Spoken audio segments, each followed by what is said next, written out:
What's going on, everybody? Welcome back to the channel. Just wanted to give you guys a quick update with everything going on. We've got a few exciting things happening this month and going into next month. So I know some of the coolest footage that I can get is happening now with like the teardown and pulling stuff out. And I know I missed a lot of that, so I do apologize. I promise later on when I get better with setup, with video editing, these videos will get more detailed and in depth. But until then, just a quick update on kind of where we're at and what we've done. And I guess we'll start with old green here. If you notice from the last video, it was parked over here and I have moved it over here, and I'll explain why. And that was no small task, by the way. But where we're at with it, the engine is still with at Pampina Motorsports, and I'm trying not to be like a kid pestering a parent, bothering him, because I'm super excited, but I haven't heard anything back from him, and I'm just like resisting the urge to message him and be like, hey, how's my engine? Where's my engine at? So I'm just kind of staying focused on other things right now. But the engine's still up there. Haven't heard back. I just basically just messaged him, make sure it got there. It got there. I know it's in good hands, so I'm not too worried about that at all. So what we've done since the initial video is I have basically stripped this down to nothing, as you can see. Everything that we wanted to pull out, we have pulled out, except for the steering column, which is no big deal. The shifter cables, again, no big deal. This harness, I know it will come out, but I'm not exactly sure where it hooks up under the dash, and I don't think it's going to be too bad to tape that off. I got the main harness out, the one with the fuse box. It runs, from over here, runs completely around the front of the car. So I've got that out. Sitting on the other side of the garage there. That was the main thing. I think I can tape this off and get that pretty good.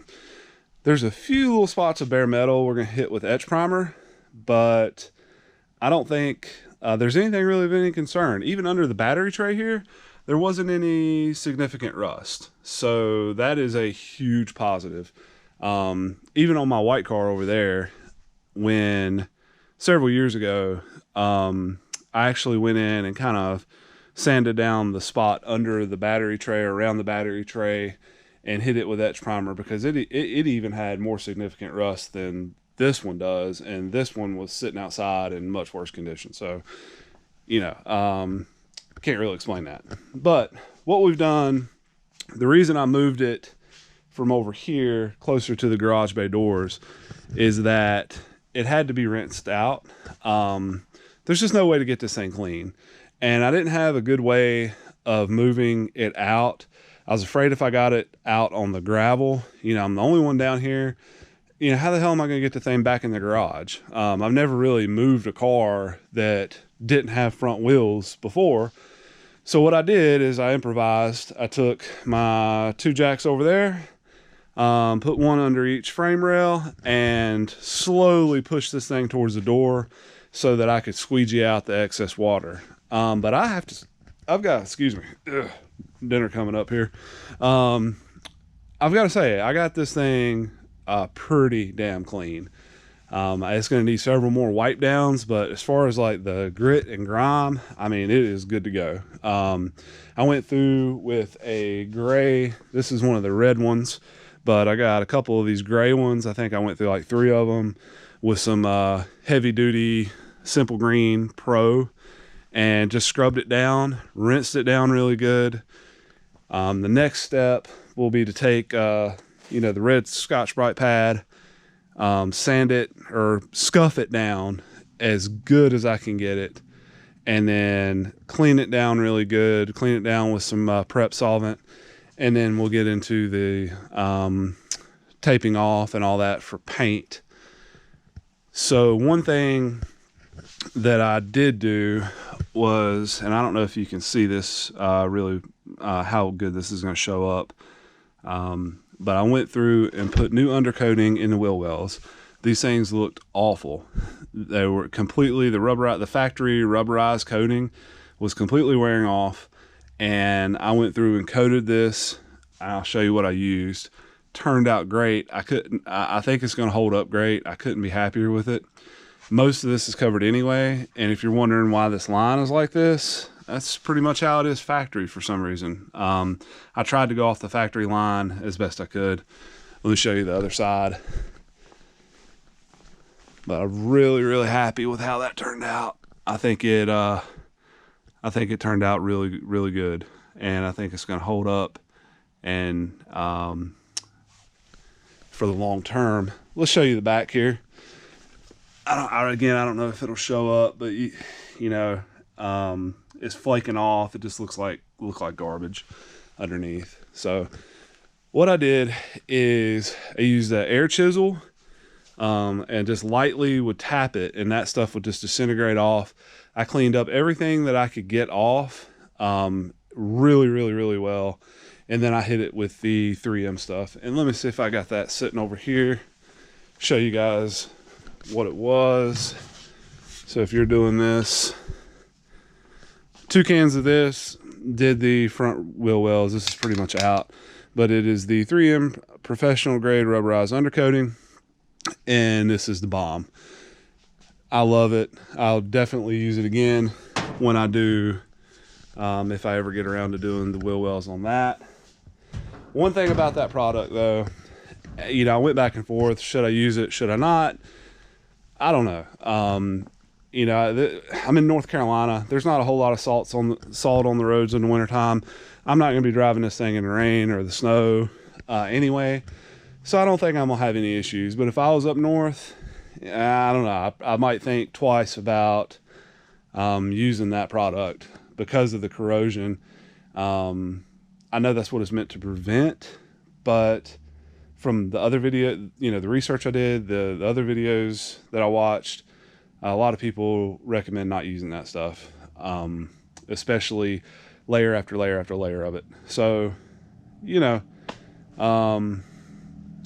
don't know. So that's where we're at with the 3000. We're going to be painting it soon. And we'll go into a whole nother video when we get to that point. But we have something else exciting going down, and I've been waiting on this for a while. Said we were going to talk about the Evo a little bit, and we are going to, let's see. This bad boy is ready to go to the dyno. Finally got my intake in. That was the last piece I was waiting on. I don't know if I mentioned in the first video, we were going to go kind of conservative with this car because it's an MR. I just wanted something reliable, quick, that I can get in and enjoy, with lightly modded, but that I don't, want to have to, nothing like that. This is supposed to be something that I can get in and not have to think about. But it's finally ready for the dyno. We can get it tuned. I can start driving it again. I haven't even been driving it since I put the exhaust on. But we'll go over a few things that the car's got. Finally got the engine intake. This thing is a beast. You can see how big it is. There's a cone filter that sits inside this housing. And I haven't really had a chance to get into it. To really give you a good review on it. I did take it for a test drive just to see how it felt, and it felt good.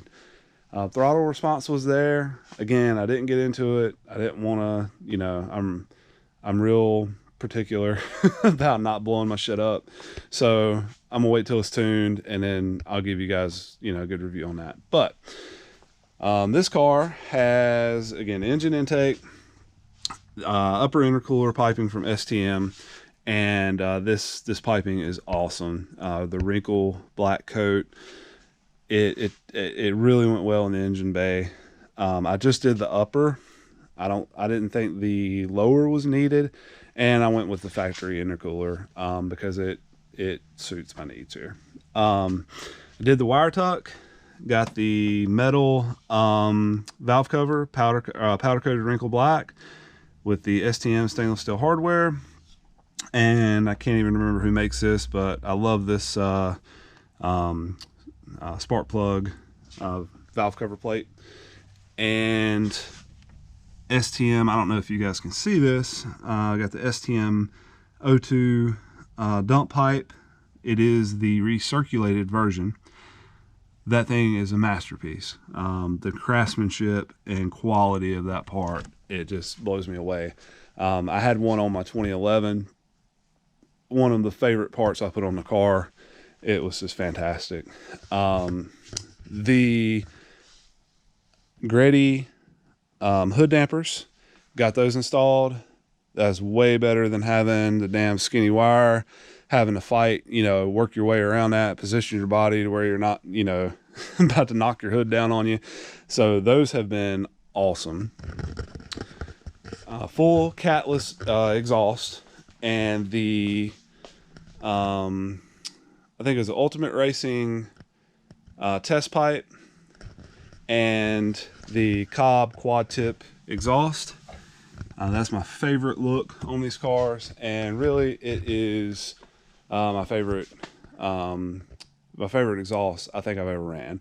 I think it's the best sounding exhaust on the Evos. I know a lot of people are going to disagree, but it's just my opinion. So, but it's a really, really good sounding exhaust. And, you know, I'll do some videos on that, with the dyno video once I get this thing tuned. Shooting for around 350, and I got my dyno scheduled at national speed on December 13th. So I'm really, really excited to get that in. Also got the gyro disc rotors, front and rear, with the stainless steel lines, and we did the gyro disc pads. So got the rotors front and rear. I think that's it on this car. Cobb access port, and I don't know if that's staying or not. That's going to depend on what National Speed wants to do, whether they want to tune it on the access port or whether they want to open source. I know there's a lot of debate on that, but I'm going to leave that to the professionals because I'm not a professional tuner. And of course, a Cobb 3-port to give some better boost control.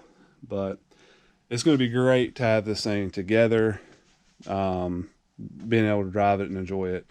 And about, you know, 325, 350 at the wheel on one of these is really, really, really fun.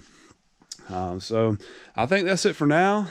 Next, look forward to the dyno video, and I'm going to try and get this thing properly set up for paint, and we'll see you then. Till next time, guys.